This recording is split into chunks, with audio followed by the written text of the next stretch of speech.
Hello and welcome to my channel. Today I have double stacked pieces of wood from Hobby Lobby, and utilizing any type of contact paper or painter's tape on it, it splinters the wood off. So what I'm going to do here is mark off where my pattern's going to go so that I don't waste glue, but I plan on putting a thin layer of wood glue on there with an applicator to seal in the surface of this wood so that when I take off the pattern, the wood stays where it belongs.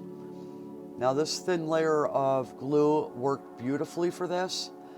I actually had no issues at all, and I honestly don't know which pieces had it on it to begin with, so it worked out well. So let it dry good because you don't want the contact paper to be glued. And the issue I found with the contact paper, it's super glossy. It's designed to repel moisture, whatever, from the surfaces that you put it on. So what I'm going to do here is I'm going to try scuffing it with 320 sandpaper and see how that works. It's scuffed pretty well. Next time I'm going to scuff it a little bit more, but it did fine. I'm using wood glue to apply my pattern because that's all the glue I have at this time, and I'll use the applicator for that as well. This particular pattern I got from the ScrollSaw Woodworking and Crafts magazine, summer of 2008 edition, issue 31. I modified the pattern to suit my needs. I'll put that information in the description. Now when I glued these on, I let them dry for a couple hours before I went after it.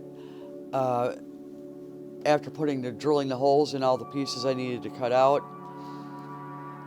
This whole video is only going to show me doing one section, not both.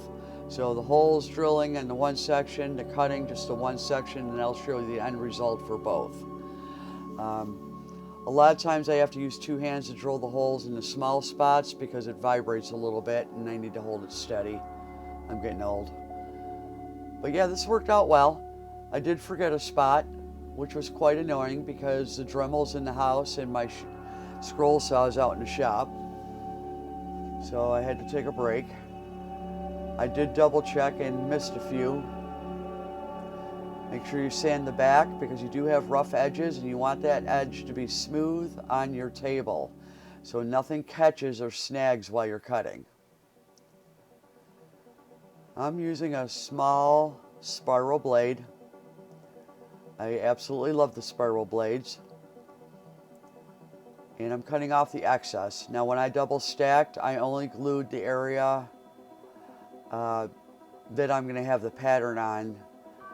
And so I'm cutting off the excess because it's not glued. I don't do straight lines well with the ScrollSaw blade, or the spiral blade I mean. So I'll talk about that a little bit later. But I didn't have to have straight lines for that part. Thank goodness.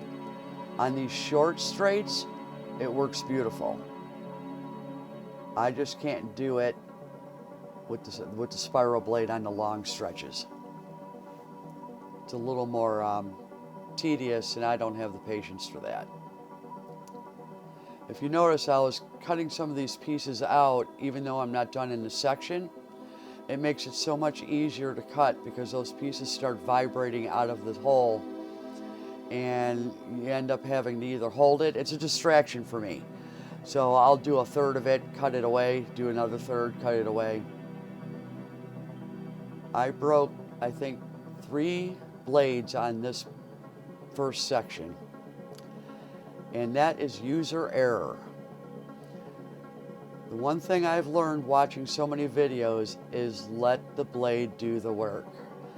And when I was doing this first one, I was doing a little too much forcing the blade to do what I wanted it to do instead of to do what it's capable of doing. So when I did get to the second fretwork, the second pattern, I didn't break a blade and it went beautifully.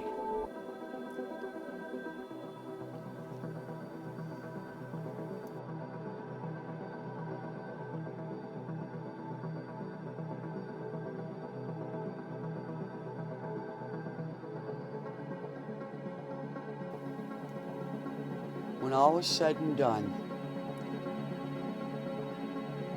the pattern held well, but I did this entire process same day. I still needed to do some testing on doing the glue up and the prep work the night before, because that's what I prefer to do. So I'll let you know how that goes. The other thing with the, I did mention it earlier, but when I peeled everything off, it did not splinter at all. I was so happy with that. I had several projects that were totally ruined because the painter's tape just ripped off a layer of this wood. And like I said, you get what you pay for, but I'd rather practice on junk wood than make mistakes on expensive wood.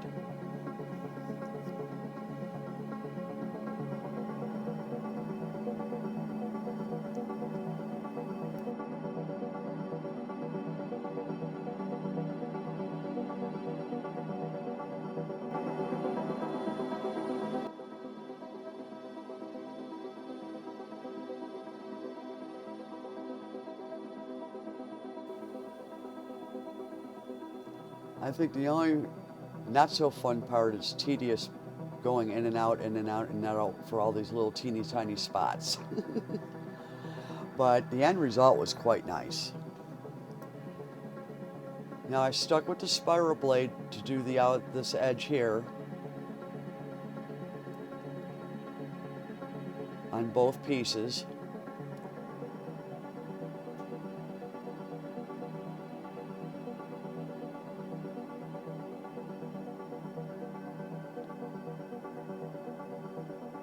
I was a little concerned about doing this edge. I thought it would be harder than everything else I had done so far, but it went beautiful. I'm really excited about this, how well this went. So now I'm changing the blade out to a straight reverse blade because I can do straight lines really well with the straight blades. In fact, I do straight lines better with this than I did on my bandsaw, which was kind of nice.